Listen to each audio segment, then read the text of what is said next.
Uh, Good evening to all. Welcome to the 6th week tutorial session of NPTEL course Convective Heat Transfer. My name is Ananthakrishnan. I am a Ph.D. scholar from Department of Mechanical Engineering, IIT Delhi. I do this problem solving session as part of my PMRF TA duty.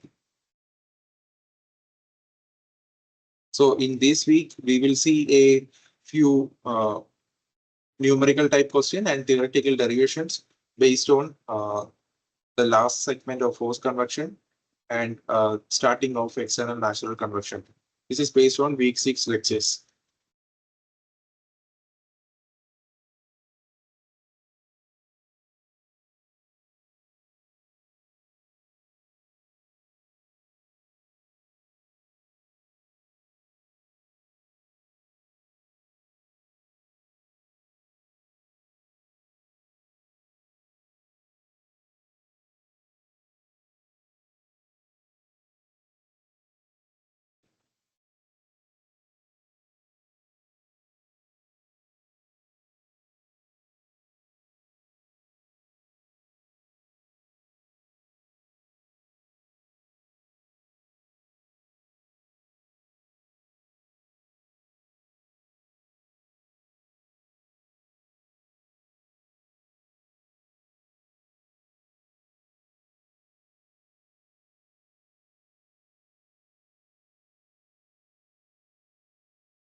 We can actually move into the first question straight away. It's based on Hagen-Poisson flow force convection through tubes. We have to determine the velocity distribution and friction factor for Hagen-Poisson flow through a duct whose cross section has a shape of an extremely slender wedge, a triangle with thick angle 1 and long sides equal to B. So if you draw the same diagram for the slender wedge, will be something like this, where the tip angle 1 degree and the long slides equal to B. So you can see that this is B.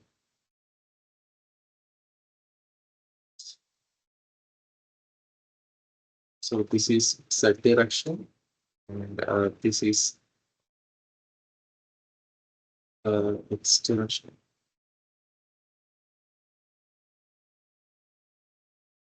This is the X direction, and this is Y direction. And we have to check for the flow, velocity distribution, and friction factor for Hagen-Poisson flow through a duct whose cross section has a shape of an extremely. So this is a cross section. So the flow happens into the plane. So this is the flow. Flow direction happens into the plane of the paper. So that is the X direction. And Z is the direction along the wedge dimension. So we have to determine the velocity distribution and friction factor for Hagen-Poisson flow. So here what we could do is that the tip angle, rather than writing it in the numerical form, it can write it as epsilon. So this will be can be written as epsilon. So from here we can actually try to solve the problem. So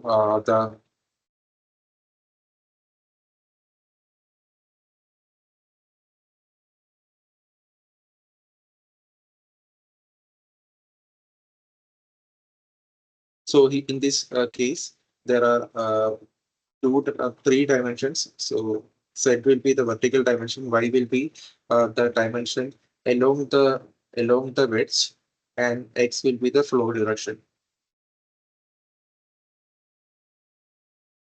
So in this case, this is Hagen-Poisson flow, fully developed condition. So here the viscous force will be balancing the pressure force. So what we could write is that dP by dx divided by mu is equal to dou square u divided by dou y square plus dou square u divided by dou z squared. So x will be the flow direction and y and z will be, so what, it's a fully direct flow, so dou e by dou x will be 0. That's why that term will not come into picture. So only dou squared u by dou y squared, that is the variation of the velocity in this direction and the variation of velocity in this direction.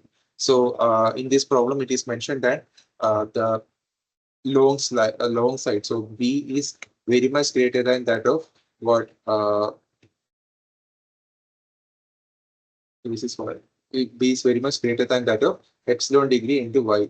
So because of that, the so y can be scaled as scale of y, and the z can be scaled as epsilon into y, scale of z.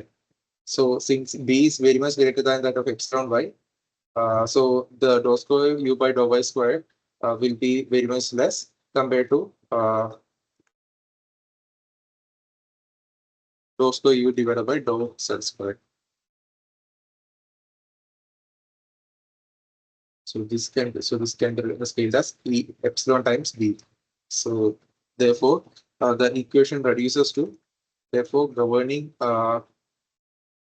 momentum equation reduces to dou 1 by mu dp by dx is equal to dou square u divided by dou z square. So this can be represented as 1. So that is the minimized form of the momentum equation.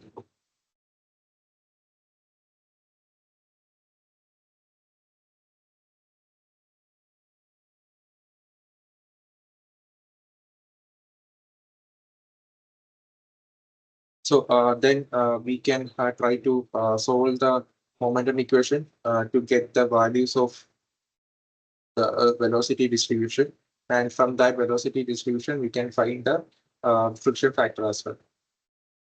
So, so since the wedge, it says that, so the variation, we have to actually check for the boundary conditions. So the boundary condition says that at z is equal to 0, it's a wall, so u is equal to 0. And similarly, z is equal to epsilon into y. You can say that u is equal to 0. Epsilon into y corresponds to any dimension along the y direction. So it's the end will be at end in the y direction will be at b. Correspondingly, this dimension in the z direction will be equal to epsilon into b. So at any location y, z corresponds to epsilon y and u is equal to 0. So solving for integrating this and substituting the boundary conditions, will get u is equal to 1 by 2 mu dp by dx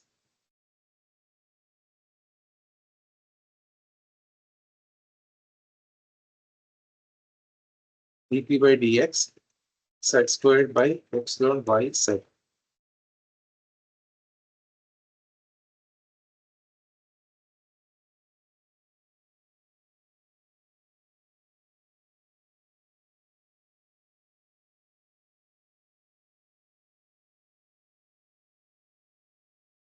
So this is what we could say is that u will be a function of the pressure gradient dou p by dou x and z as well as y as well, because z at the top wall will be having a dimension epsilon into y. So inadvertently, it will depend on y as well. So the velocity distribution in the case of a wedge will be dependent upon x, y as well as z.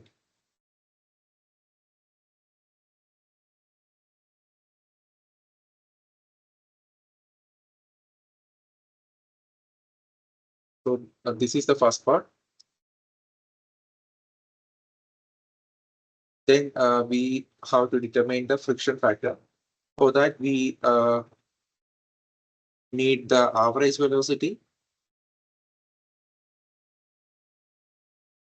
Then correspondingly, the we need to determine the Reynolds number, shear stress, and all the parameters. So the friction factor is given by the shear stress at the wall, average shear stress divided by the dynamic pressure. So that depends upon the average velocity. So you need to calculate the average velocity, and we need to calculate the shear stress as well. And we need to take the average out of average on the bottom as well as the top one.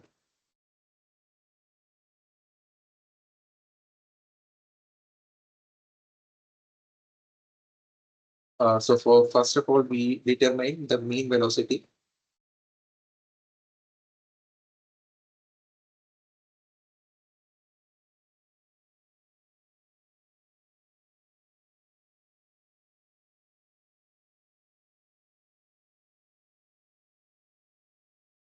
So the mean velocity is given by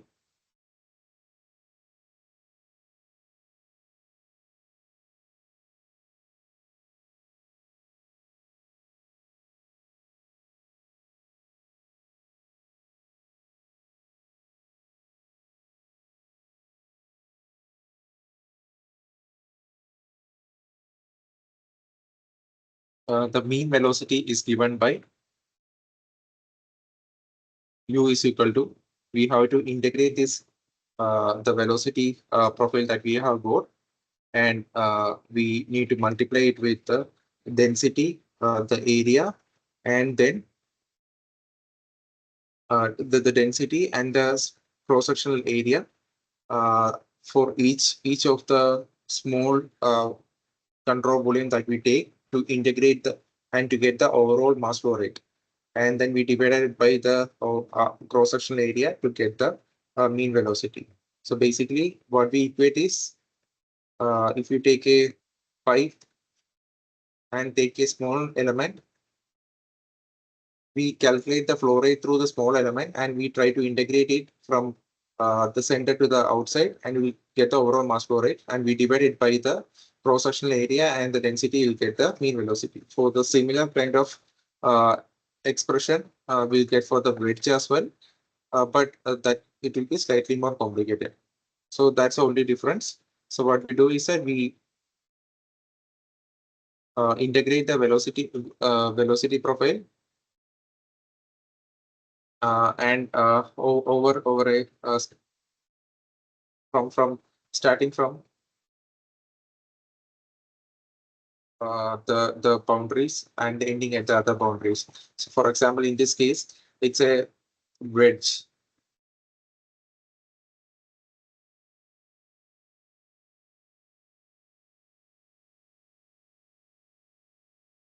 So in this case, the flow happens in this direction. In order to calculate the mass flow rate of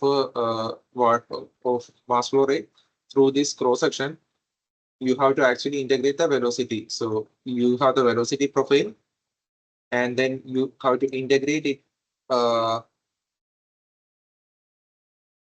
both side as well as y. And then we divide it by the total area, that is the total cross-sectional area, that will be, so this will be B and this will be B. B 2B multiplied by the length, ignoring the small dimension beside, we can write the cross-sectional area is equal to 2B into L.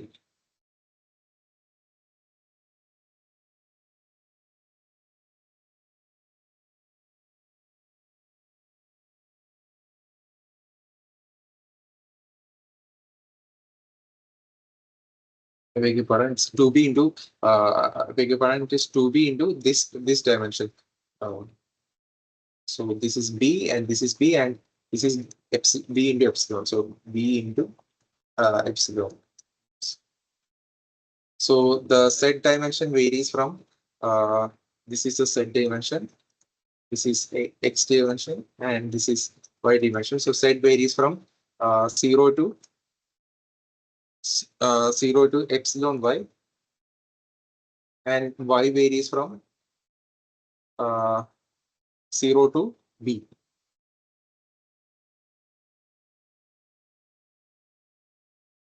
So it will become effectively 0 to B and 0 to epsilon y 1 by 2 mu dp by dx z square minus epsilon y z dy um, dz dy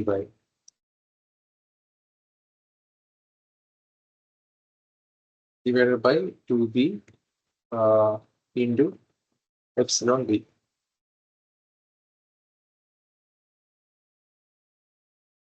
So this will give the value of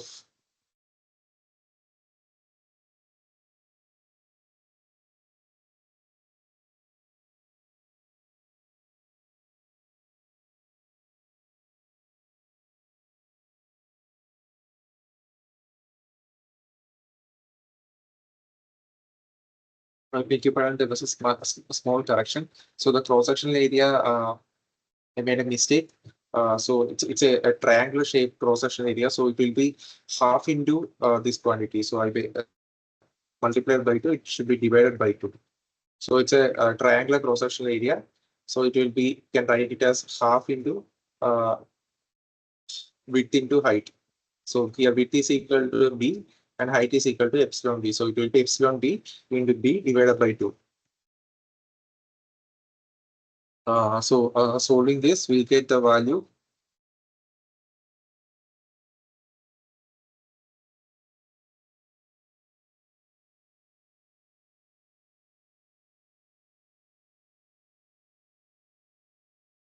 So therefore, we'll get the value of u into epsilon b square divided by 2. That is the mass flow rate is equal to 1 by 48 mu into dp by dx into epsilon cube into b raised to 4. Therefore, u can be written as 1 by 24 mu dp by dx epsilon square into p square.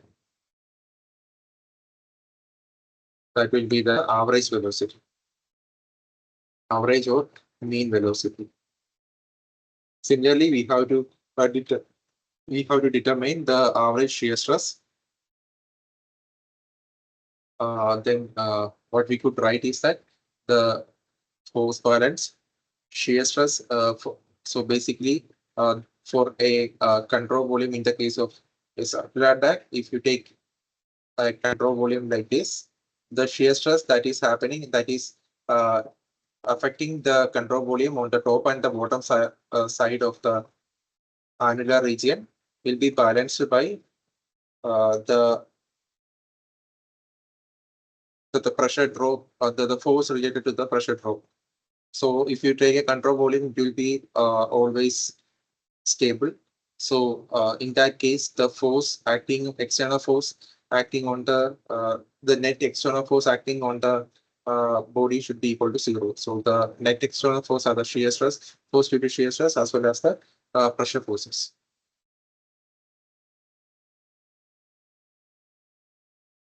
So what we could do is that the in order to get determine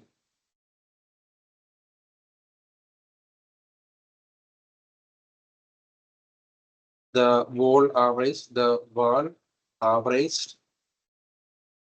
wall shear stress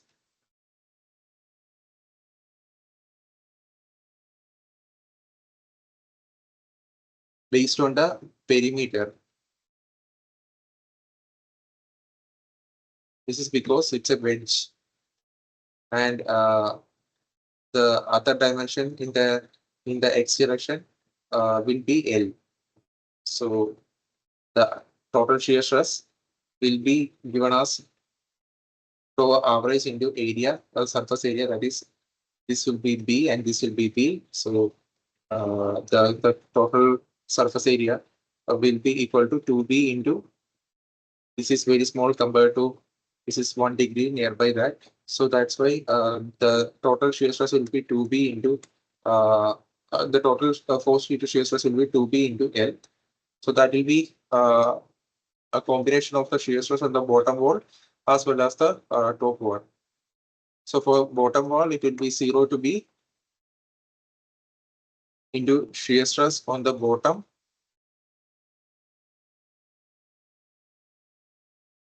into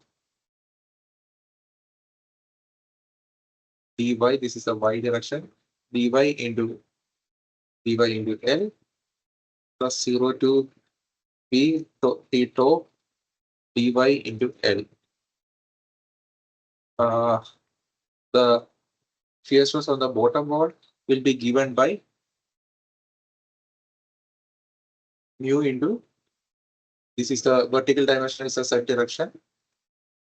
So it will be mu into du by dou u by dou z at z is equal to 0. And on the top wall, that will be mu into dou u by dou z. That will be acting in the opposite direction. So minus of dou u by dou x z at z is equal to epsilon y. That is the top point. So differentiating the velocity profile at these points and substituting the value of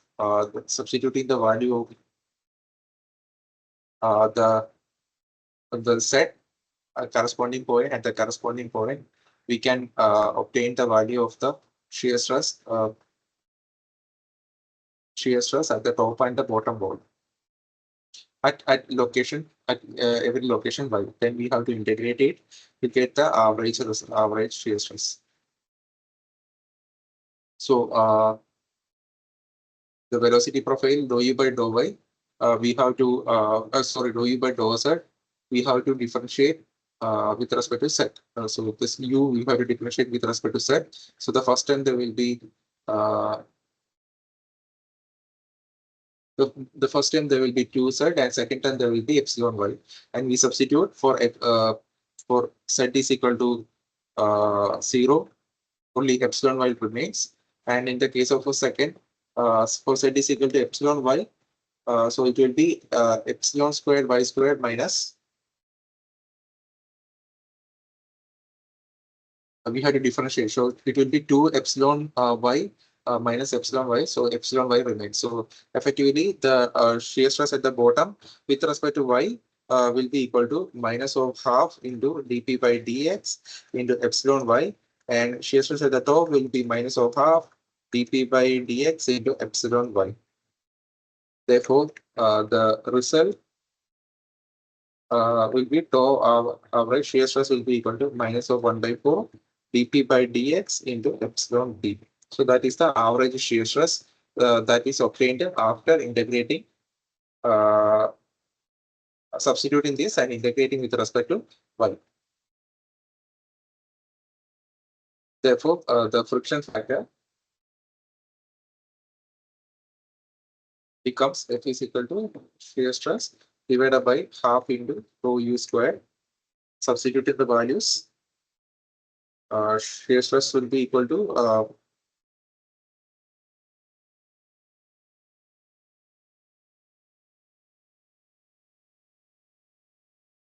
and we do some kind of manipulation. So that will be minus of 1 by 4 dp dx epsilon d, and we write the u separately. So it will be 1 by, just like what we have seen in one of our earliest tutorial sessions. In order to represent it in the form of Reynolds number, we could do some kind of manipulation, or in terms of so this particular term will be, we have taken one u out of it. So you substitute u value is equal to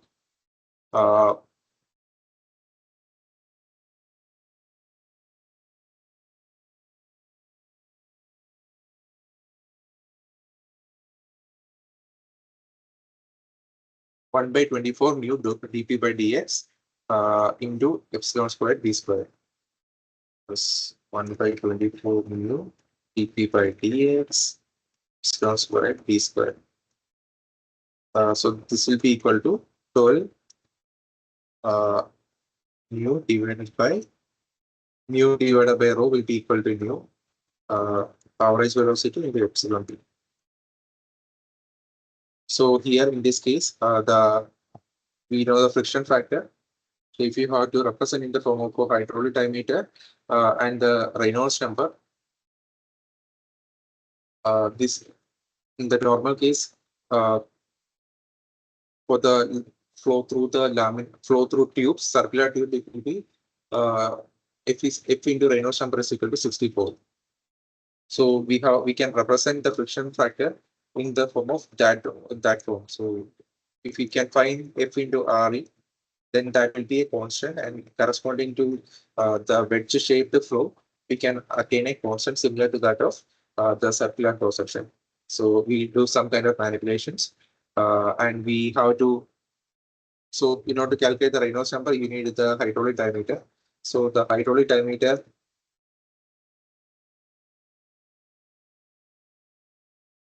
dH is equal to 4 into cross section area divided by perimeter. So that will be epsilon into P. Cross section area will be epsilon into P multiplied by P divided by 2. That is a triangle. And then the perimeter will be equal to 2 times P.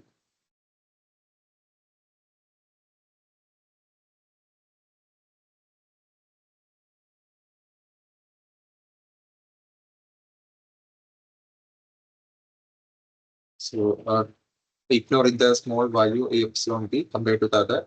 So that will be B, and we can reduce it in the form of epsilon B. So the hydraulic diameter is equal to epsilon B. The Reynolds number could be written as U into hydraulic diameter divided by mu. So it will be U into epsilon B divided by mu will be the hydraulic diameter. So this whole term could be represented as a hydraulic diameter as a Reynolds number. Therefore, what we could write is a F is equal to 12 divided by Reynolds number. So that will be equal to F into Reynolds number is equal to the 12. That is the constant value corresponding to the wedge-shaped flow.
Uh, so uh,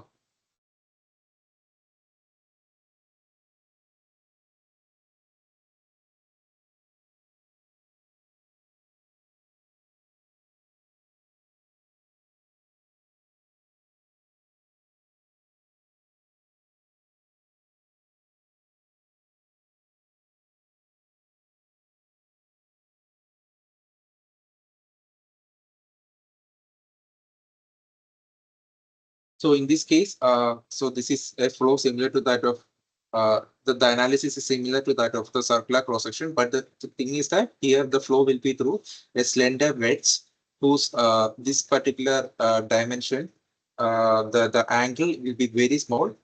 Because of that, we could assume it to be a V-shaped flow, and the flow happens in this direction, perpendicular to the plane of the paper. And we were supposed to calculate the velocity distribution through this channel as well as the friction factor in that standard form. So we have differentiated, we have minimized the governing equation and have arrived at the differential equation. And arrived at the distribution for the velocity, and we have calculated the average velocity based on equating the mass flow rate through the cross section. And then we arrived at the friction factor by taking the average value of the shear stress and the dynamic pressure. So average value of the shear stress depends on the shear stress on the top wall as well as the bottom wall, and we differentiate the velocity to obtain the value of the shear stress. So that completes the first problem. Now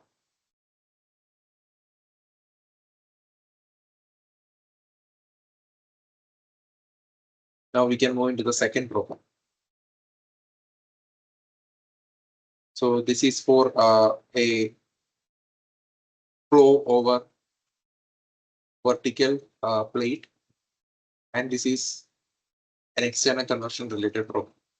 We need to derive the integral forms of the momentum and energy equations by integrating from the wall x equal to 0 to plane x equal to x outside the vertical boundary layer.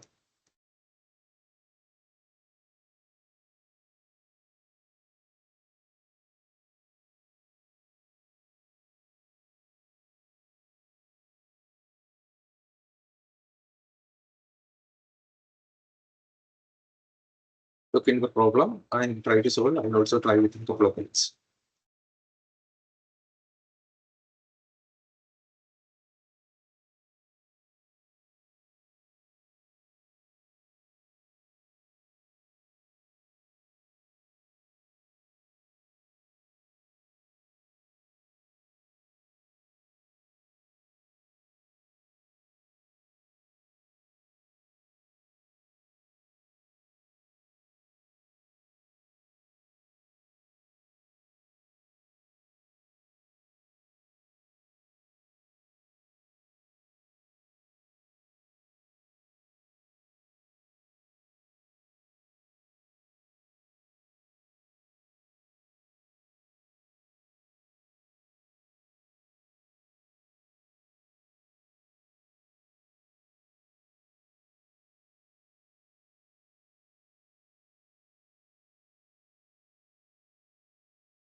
So we can look into the second problem. It is the we have to derive the integral form of the momentum and energy equations by integrating from the wall x equal to 0 to plane x equal to x outside the vertical boundary layer. So consider the vertical boundary layer. So vertical wall with the boundary layer, and this to be the x direction, and this to be the y direction, and gravity acts in the vertical direction. So this is u velocity, and this is v velocity. So this will be the path of integration. For a slender boundary layer region, the momentum and integral equation will be written as for momentum and energy equations. U dou v by dou x plus v dou v by dou y is equal to mu into dou square v divided by dou x square plus g beta t minus t infinity. So this is the natural convection term, the additional buoyancy term that comes into the natural convection equation. Then energy equation will be u dou t by dou x plus v dou t by dou y is equal to alpha dou square t divided by dou x square. So we have to derive the integral form.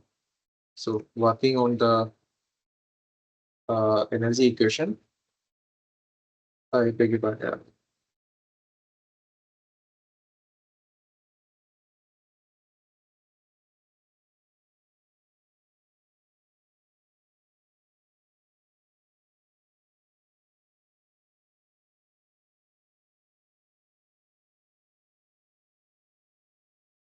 Working on the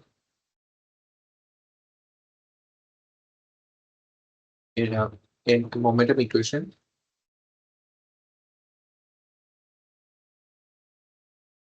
So we use the continuity equation u dou u by dou u by dou x plus dou v by dou y is equal to 0, and uh, we multiply it with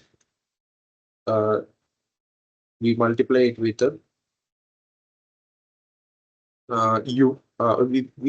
with v and then add it to 1.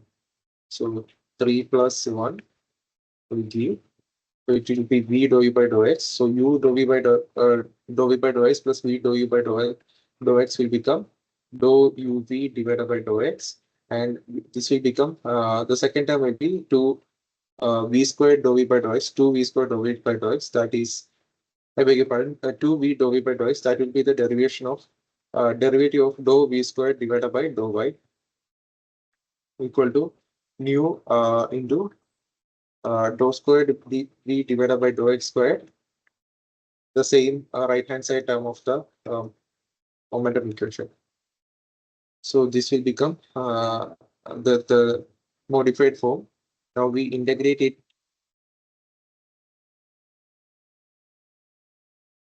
from x equal to 0 to x equal to x. So this will become ux vx minus u0 v0. This will become dy dy. So that is integral of derivative will become derivative of integral applying the Leibniz formula. Derivative of the integral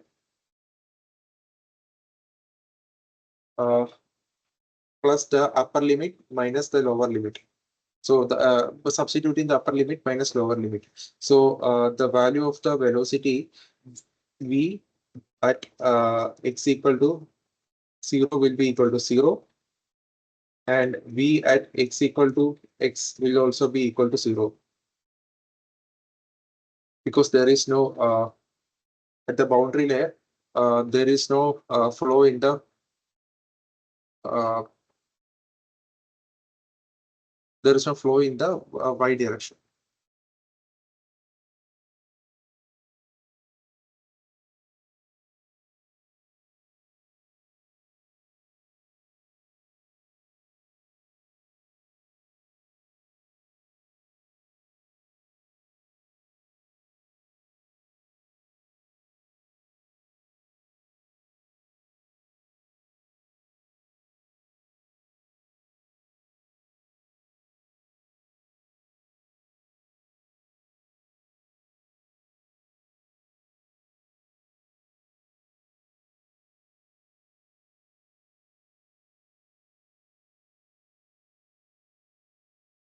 This is because the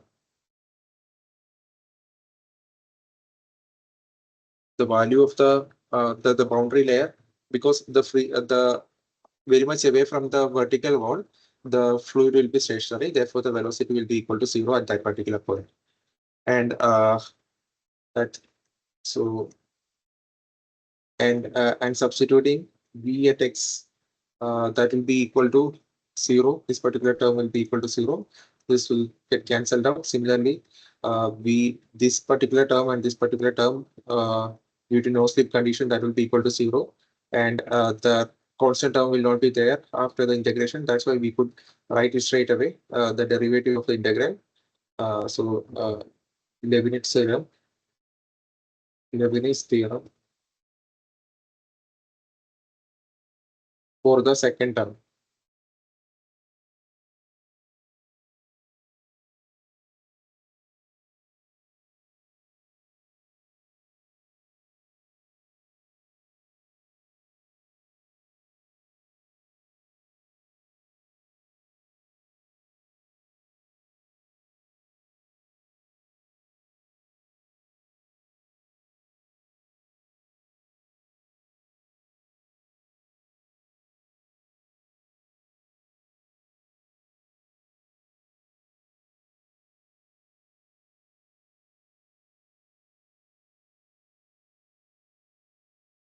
So and the right hand side, when we integrate, it will be dou v by dou x at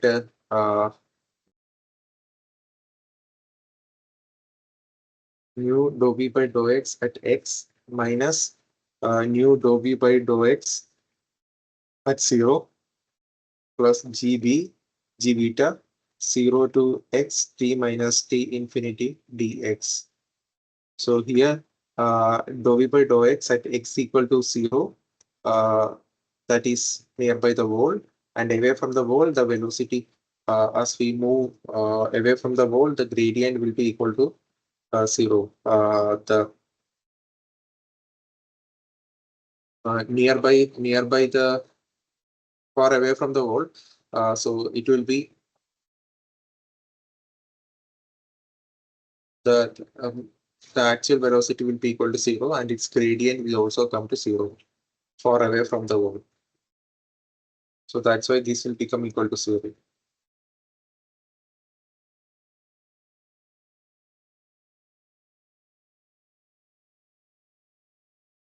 Therefore, we will obtain the value after integration will be equal to d by dy of 0 to x v square dx equal to minus of mu dou v by dou x at x equal to 0 plus g beta.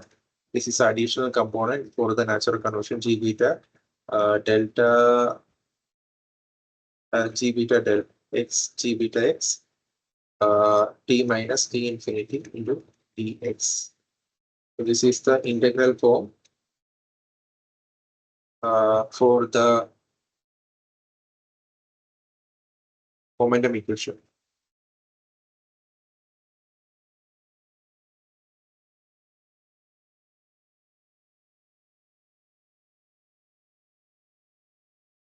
Similarly, for the energy equation,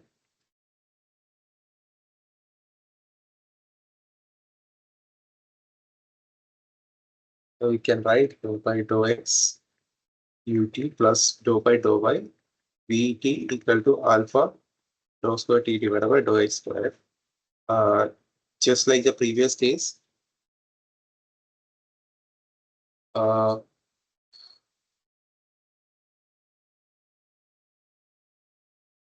so what we did was that we just added, we multiplied the energy, we added the energy equation with a continuity equation that was multiplied by the that was multiplied by temperature T. So it will become 4.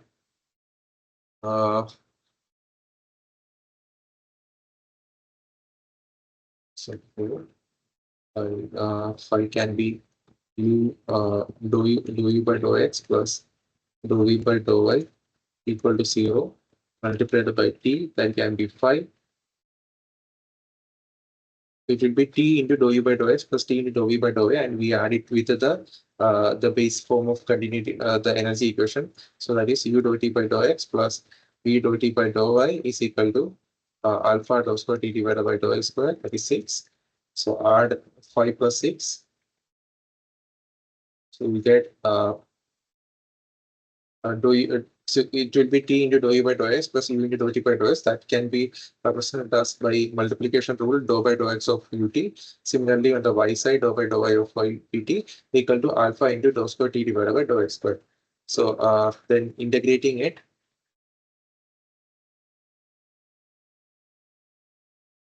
from 0 to x, the same approach. Far away from the wall, it will be u ux dx minus u0 t0. This one will be 0. The value of ux will not be 0 away from the wall.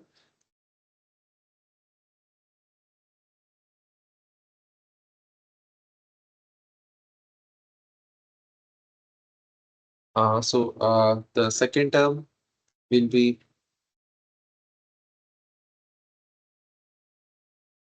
d by dy of 0 to x v t dx equal to alpha dou t by dou x at x minus alpha dou t by dou x of 0.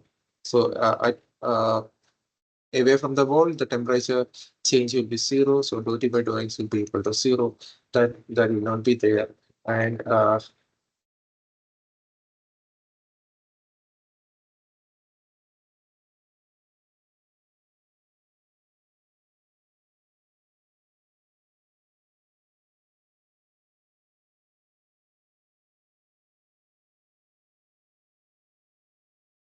so this will give us ux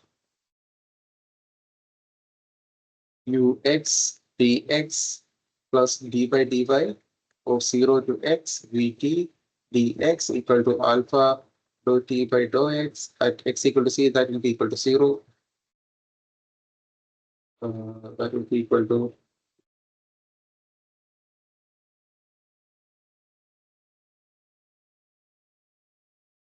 equal to 0.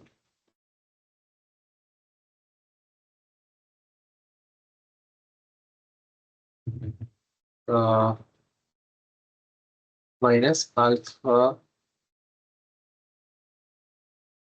dou t by dou x at 0. So in this case, the only concern for us is that we do not know the value of ux, that is the velocity in this direction at very much far away from the wall, that means at x. So we do not know the value. So then in order to determine the value, we should make use of continuity equation. So we can denote it by 7. We can denote it by 8. So to get ux, we use continuity equation.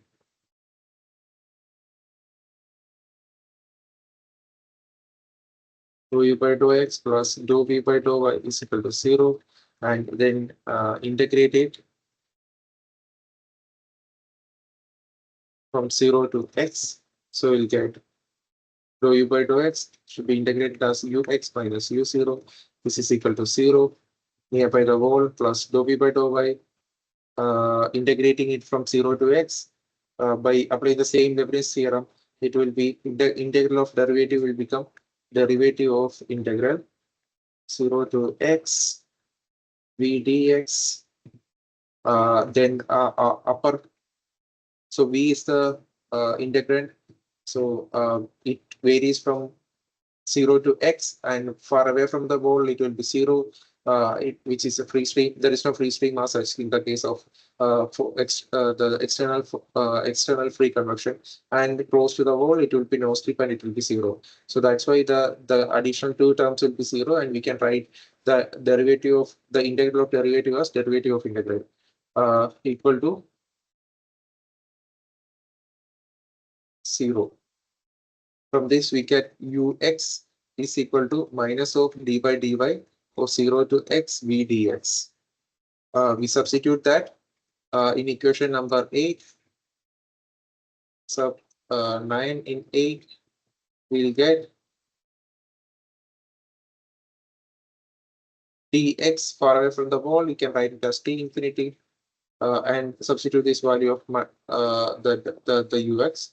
It will be d by dy of 0 to x v dx plus d by dy, the same terms, integral of 0 to x v t dx is equal to minus of alpha dou t by dou x at x equal to 0.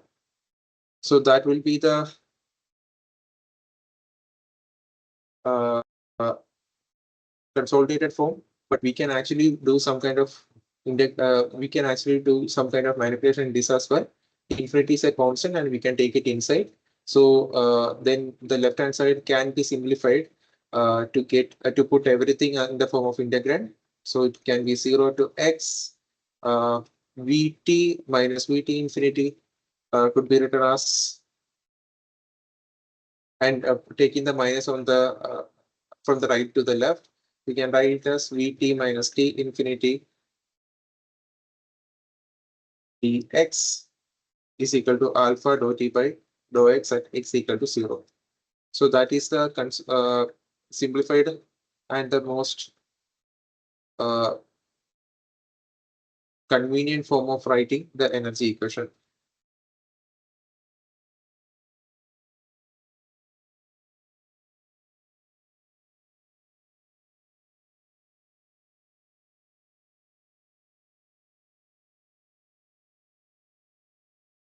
So that solves the second problem,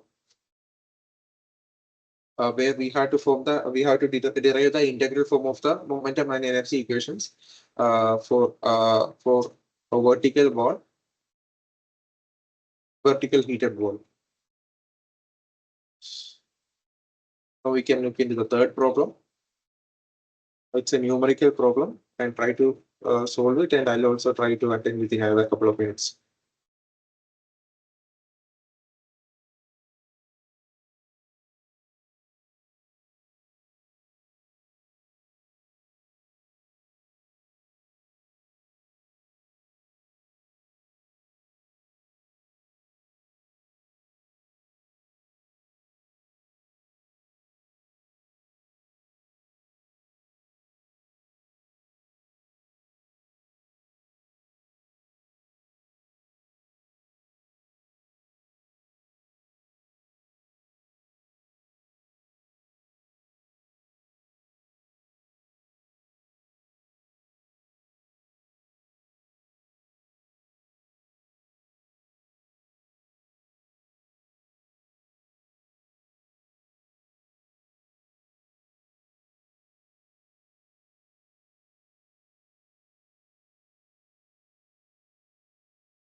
So consider the natural convection heat leak from a life size room with one 3-meter tall wall exposed to the cold ambient. The room air temperature is 25 degrees Celsius, while the room side surface of the cold wall has an average temperature of 10 degrees Celsius. If the room circulation is to be simulated in a small laboratory apparatus filled with water, how tall should be the water cavity of the apparatus be? In this laboratory water experiment, the temperature difference between the water body and the inner surface of the cooled wall is 10 degrees Celsius. So it's a problem of natural convection. So the it's been given that the wall height is 3 meters and the room air temperature is 25 degrees Celsius, while the room side surface of the cold wall has an average temperature of 10 degrees Celsius. So inside room is at 25 and cold wall is at 10 degrees Celsius. If the room circulation is to be simulated in a small laboratory apparatus filled with water, how tall should be the water cavity of the apparatus? In the laboratory water experiment, the temperature difference between the water body and the inner surface of the cooled wall is 10 degrees Celsius.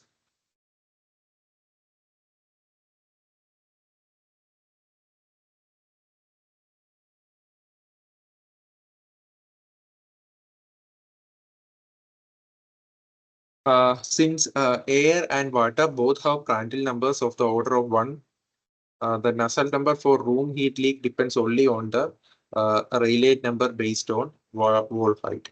So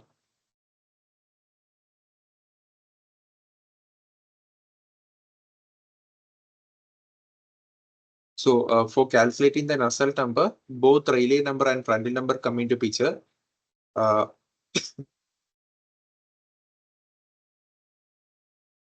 so it's purely up to the Rayleigh number to determine value. It's purely up to the Rayleigh number to determine whether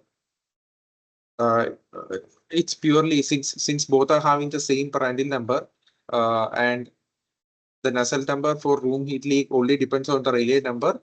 We have to actually compare between the Rayleigh number. So in this case, heat transfer problem, we try to equate Nusselt number for various cases. So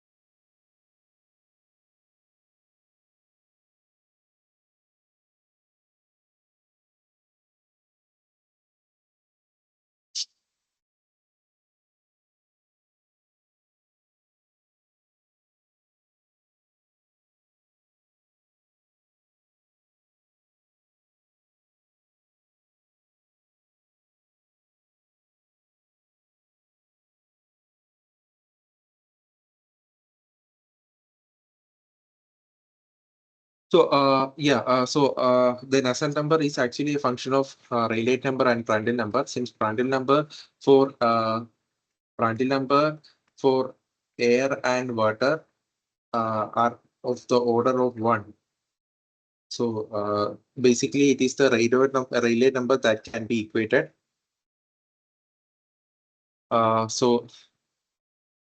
Based on that, we can get the height of the water cavity.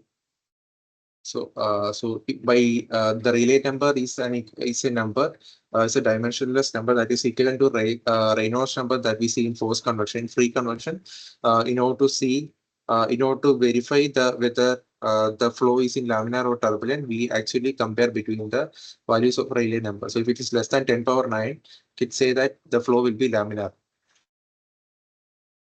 If it is higher than that, there is chance that it might be in transition zone and it might move into the turbulent region. So basically, in this case, Nusselt number. So Prandtl number Prandtl number and of air and water are of almost the same range. Its Nusselt number depends on the variation of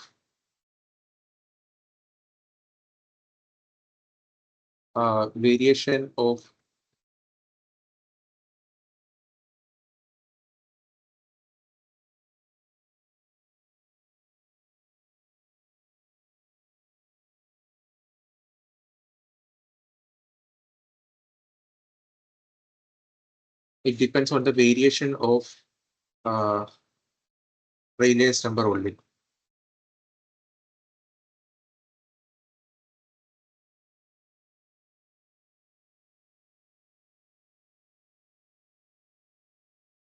Therefore, we have to actually equate the Rayleigh number in this case. So Rayleigh number of the experiment using water will be equal to Rayleigh number of air. So Rayleigh number will be given as Nusselt, it will be Grashof number into Prandtl number. So Grashof number is G B delta T LCQ divided by mu square. Prandtl number will be mu by alpha. So it will be G beta delta T LCQ divided by mu alpha. So this function will be same for both of them. So LC is a characteristic length for the water. That will be equal to G beta delta T, the height of the room, cube divided by mu alpha of air and the water.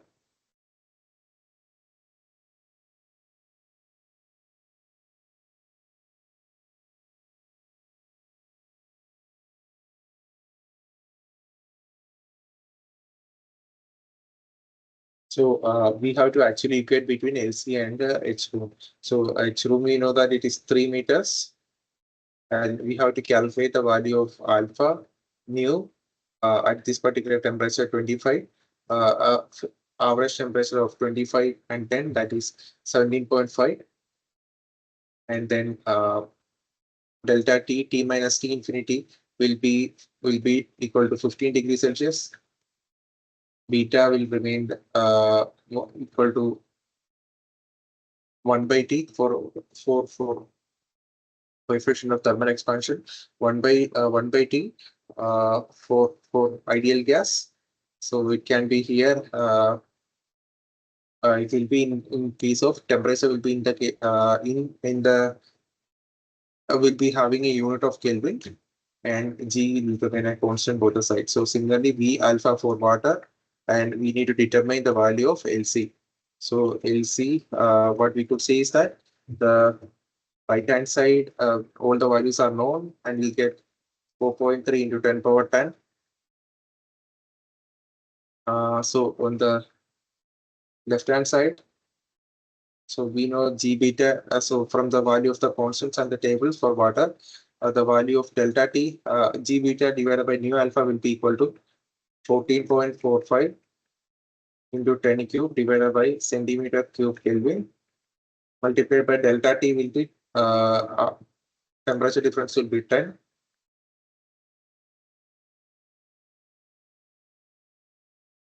And CQ is equal to 4.3 into 10 power 10. From this, we can get the value of LC, that is the height of water cavity,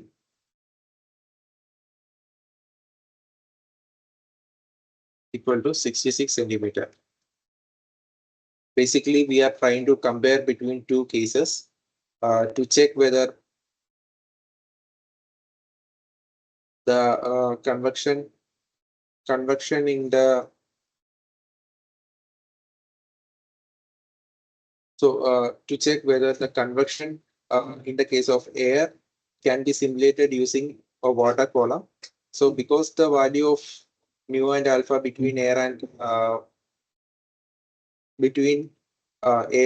the water varies so much, and the temperature difference and the value of beta also vary, we can actually get the same kind of performance comparison by using a smaller water column. So For the case of air, if you require 3 meter tall exposed surface to get the same Rayleigh number, we can get it for a much lower height, maybe 66 centimeter tall water column to simulate the performance, simulate the natural convection case using water, cooled water. We can look into the next problem.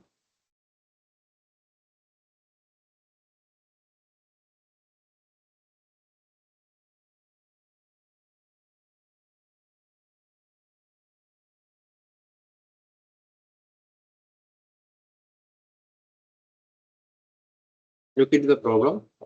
It's a problem on natural conversion. An electrical conductor is in a piece of electronic equipment, maybe modeled as an isothermal plate T0 oriented vertically. The heat transfer rate generated in the plate and released via laminar natural convection to the ambient T infinity is fixed and equal to Q. The height of the plate H may vary. Neglecting numerical factors of order 1, what is the relationship between the Nusselt number and Rayleigh number for this arrangement? How will the temperature difference T0 minus T infinity vary with the height of the system? In other words, if H increases by a factor of 2, what happens to T0 minus T infinity? Looking at the problem, I'll also try to solve it in a couple of minutes.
So in this problem, uh, electrical conductor in a piece of electronic equipment may be modeled as an isothermal plate oriented vertically.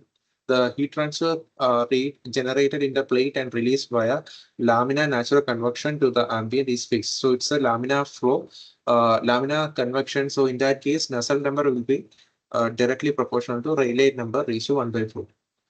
And it is equal to Q. The height of the plate may vary. So we have to neglect the numerical factors of order 1.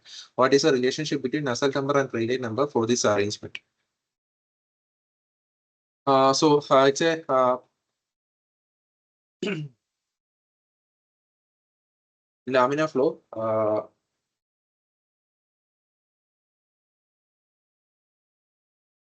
So in this case, if you try to draw the schematic, so there's a vertical plate of height h, and it is at temperature T0 and ambient at T infinity. So the plate is given a heat of Q watt per meter. This is electrically produced heat. So we can assume Prandtl number will be of the order of 1. Therefore, Nusselt number is a function of and laminar convection. So Nusselt number will be of the order of Rayleigh number raised to 1 by 4 for a constant wall temperature case and laminar flow. Where the Nusselt number will be given as the heat flux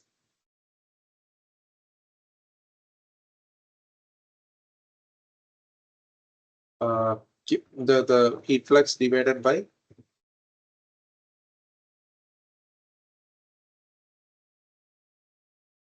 T0 minus T infinity into the height of the plate divided by K, so that this the amount of heat that will be transferred will be equal to the actual Q divided by 2. So this Q will get split into two sides of the conductor.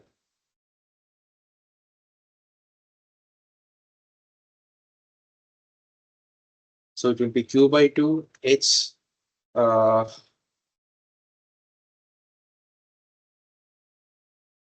divided by K into delta T.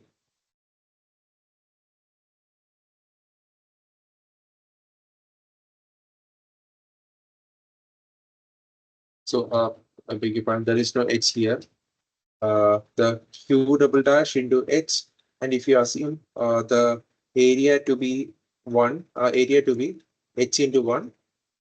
So what we would assume is that Q double dash into H into 1 will be equal to heat transfer divided by 2, because it is split into two directions.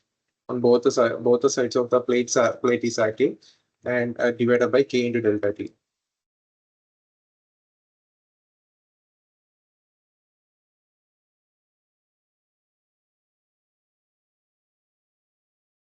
So that's the first part of the problem. The second part of the problem, we need to determine how will the temperature difference vary with the height of the system. So if H increases by a factor of 2, what will happen to T0 minus T infinity? So in this problem, we know that the Nusselt number is a function of Rayleigh number raised to 1 by 4. So this can be written as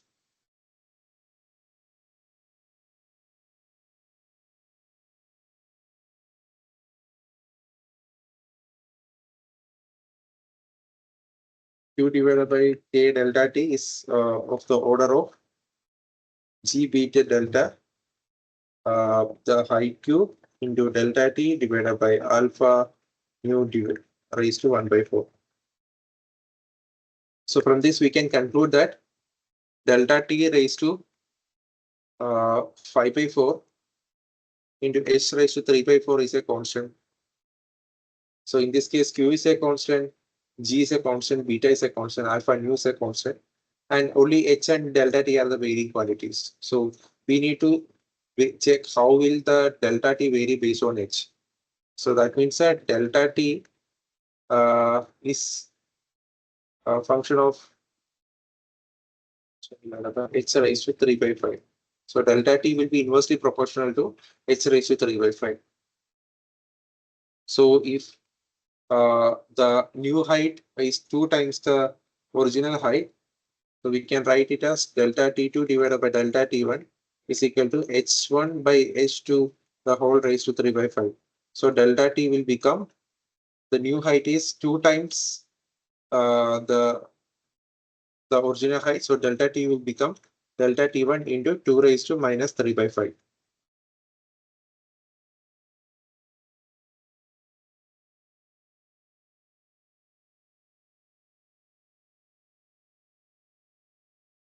2 raised to 3 by 5 is 1 by 2 raised to 3 by 5. So it is therefore the ratio between delta T by delta T1 is equal to 2 raised to minus 3 by 5. It's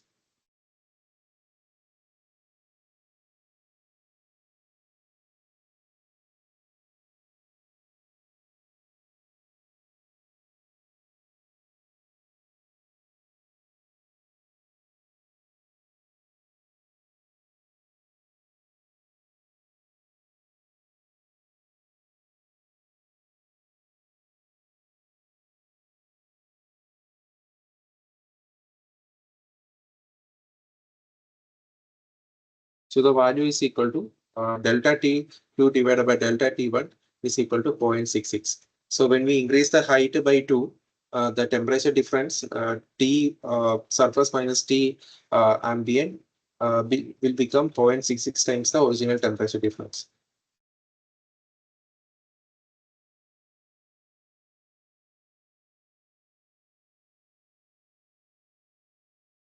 So that means that in order to cool the system, if you are increasing the height, that means that you are increasing the area, and correspondingly the temperature difference that will be required in this case will be 0.66 times the temperature, 0.66 times the temperature of the previous case. So the temperature on the wall or on the surface need not be that high.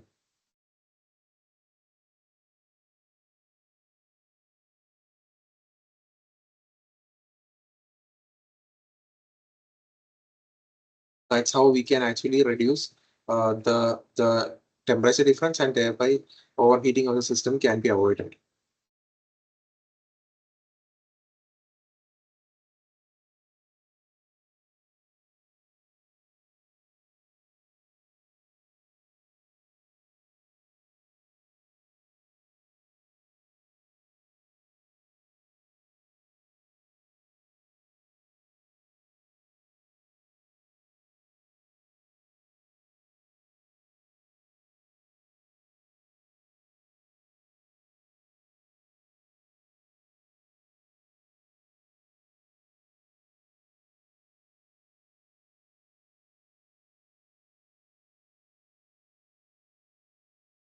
Look into the fifth problem. It's a derivation to develop the Nusselt number formula for vertical channel with a circular cross section.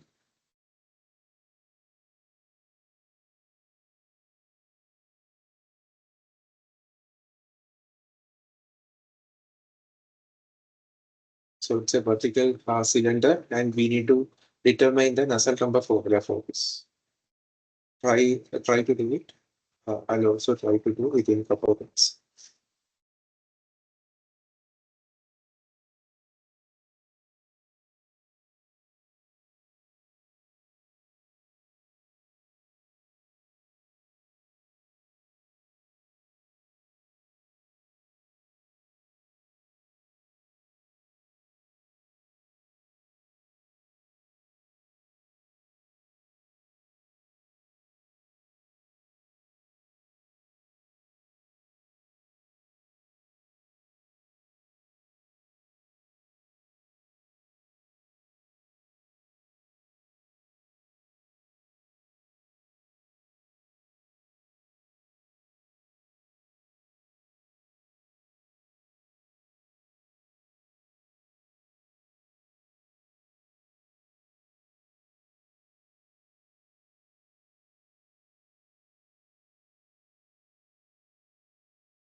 So in this problem, we have to derive the Nusselt number for vertical channel with a circular cross section.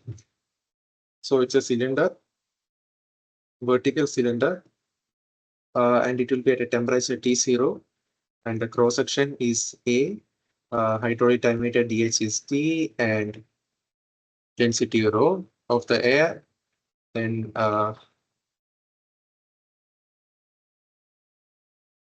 flow through the uh, so the height of the channel is h, and v is velocity v. The inside temperature is T infinity. So here, so we have to derive the Nusselt number for vertical channel with circular cross section. So this is not a forced conversion, free conversion problem.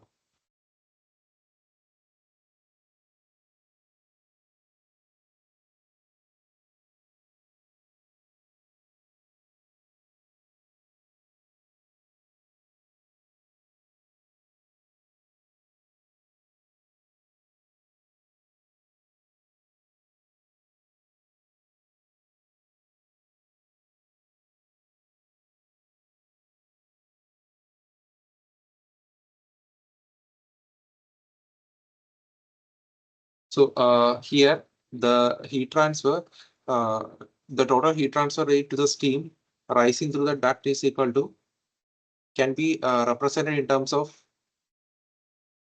mass flow rate, velocity area, and the change as a change in enthalpy in terms of temperature difference.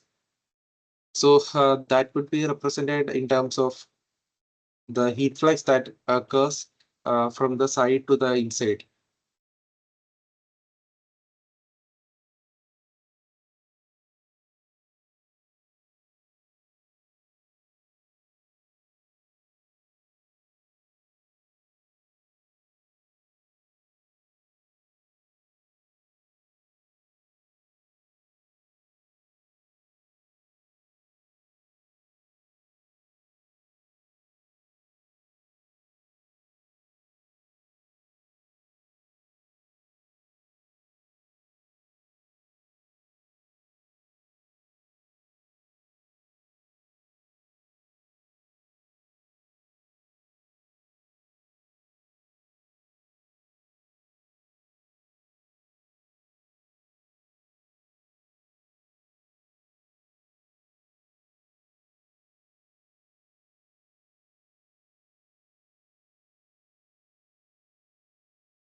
So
So while comparing with natural convection, while comparing natural convection forced convection, the distribution term will be equal to 1 by mu dou p by dou y in the case of forced convection, and but in the case of free convection, it will be having this particular term. So the results of when a forced conversion give the value. The results show that the the viscous force will be balancing. Viscous force will be balancing pressure forces in the case of convection, but here the viscous forces will be balancing uh, buoyancy forces in the case of natural convection. Therefore, the reference show that the dp by dy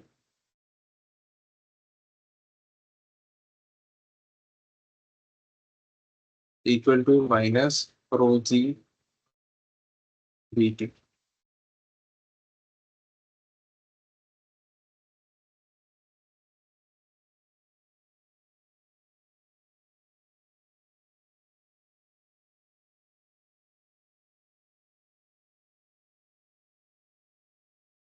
So for the fully developed flow case, dou p by dou y could be written as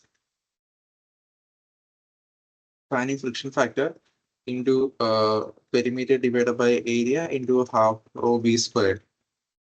From this, we can get v squared is equal to,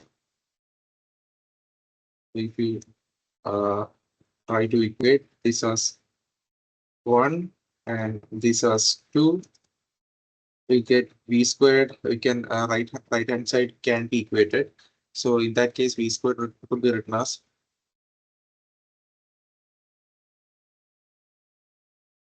g beta delta t hydraulic diameter divided by 2f.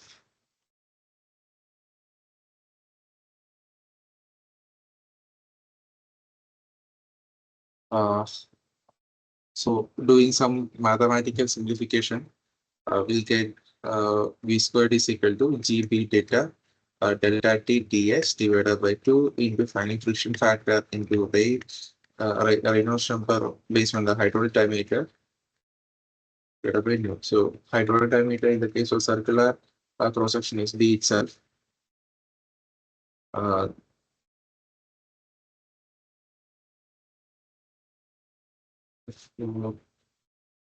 v is equal to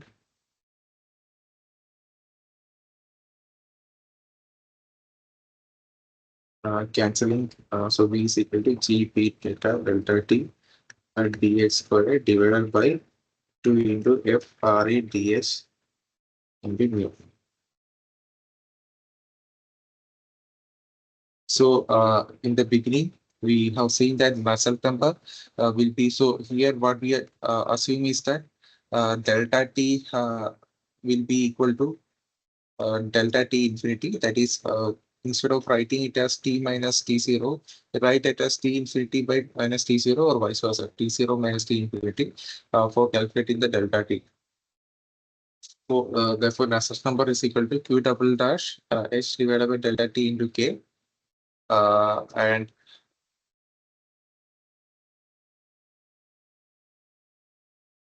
so this q double dash h could be written as rho cp uh, a v delta t divided by p. So delta t will get cancelled. So it can be written as rho cp a v divided by delta h into k.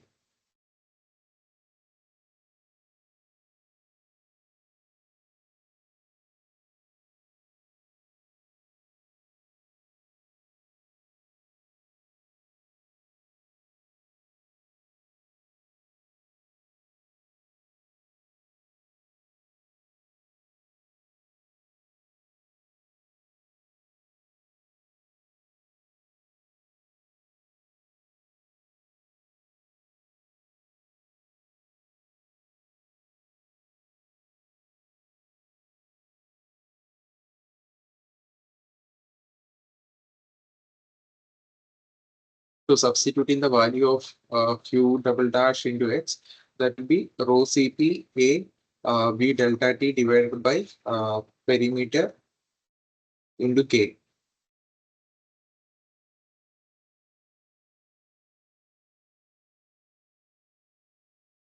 Therefore, what we could write is that the Nusselt number is equal to S Q double dash divided by K into delta T is equal to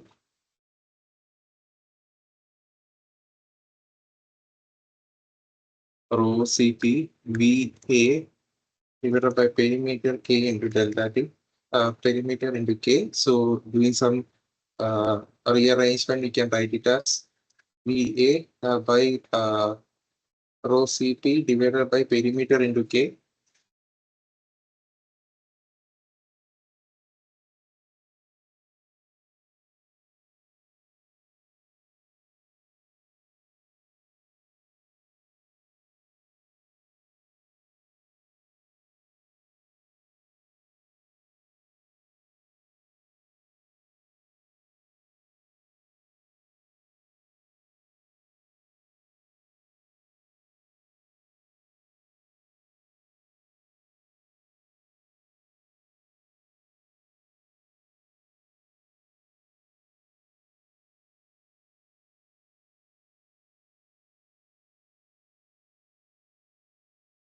Okay, pardon. This is actually perimeter.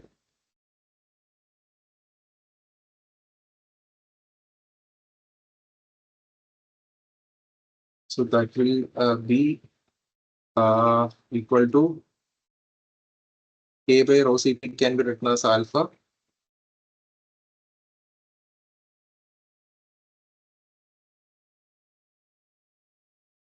And this is perimeter. So it will be V into area divided by perimeter into alpha. So area, cross-section area will be pi by 4 d squared, perimeter will be pi d. So that will be equal to d by 4. So V into d hydraulic divided by 4 alpha. So d hydraulic is d for circle. So we could, this is a simplified form of a Nusselt number. So the only unknown is that V, and we plug in the value of V here. So therefore Nusselt number is equal to G B delta T T hydraulic squared divided by 2 into F RE into D hydraulic mu hydraulic diameter divided by 4 into alpha. So this and this gets cancelled. And then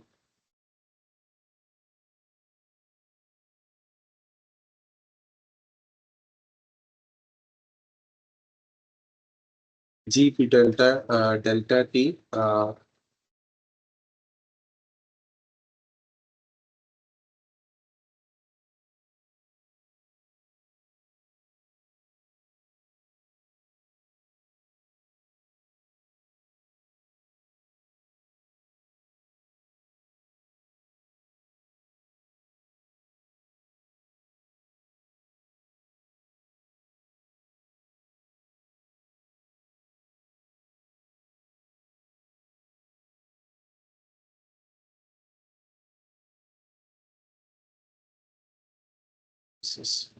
so this doesn't cancel.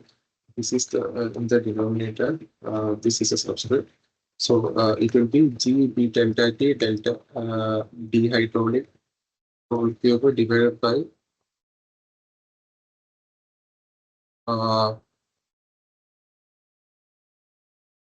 8 into F into Reynolds number and mu alpha. So this particular term will be a Rayleigh number based on the hydraulic diameter divided by 8 into planning friction factor into Reynolds number of a hydraulic diameter. So so the constant, so you could write Nusselt number is equal to this particular value multiplied by the Rayleigh number. So this function of Rayleigh number and the constant is given by 1 by 8 into F into Rayleigh number into hydraulic diameter. So this F into Rayleigh number, sorry, F into Reynolds number into hydraulic diameter. For a circular tube, this value is equal to this primary friction factor into Rayleigh number is equal to 16. Therefore, we could write Nusselt number is equal to Rayleigh number divided by 8 into 16 for circular tubes. Similarly, for other tubes, this F into R will vary accordingly, and you can plug in that numerical coefficient and we'll get straight away the value. So that completes the session for this week. In this session, we have seen a few numerical type and theoretical problems based on post-convection and starting of external natural convection. If you have any doubts, you can post them on the course website, the forum available on the course website, and we can discuss it in the upcoming session. That's all for today. Thanks.